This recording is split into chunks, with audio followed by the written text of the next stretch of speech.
Good afternoon. সোনাইয়ের লাঞ্চের time হয়ে গেছে। আজকে বিশেষ কিছু রাঁধতে পারিনি। আজকে বাড়িতে বিশাল বড় একটা খড়ির সাপ ঢুকেছে।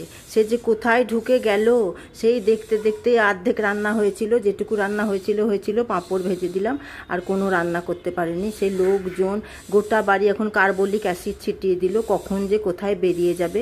মিস্ত্রি লেগেছে বাড়িতে, ভীষণ নোংরা, নিচতলায়, একতলাতে অবশ্য।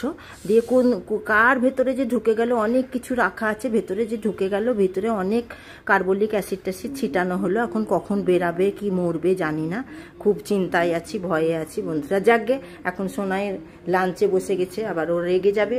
দেখিয়ে দিই লাঞ্চে কি কি রান্না করেছি। রান্না তো আজকে আমি কিছু করতেই পারিনি। এই সবজিটা হয়েছিল কেবল, আর এই ধোঁকার তরকারিটা হয়েছিল, আর সবজি সমস্ত কাটাই রয়েছে। আর এই যে ডাল ফ্রিজে ছিল, ডালটা আমি বানাতে পারিনি, ডাল ফ্রিজে ছিল ডাল।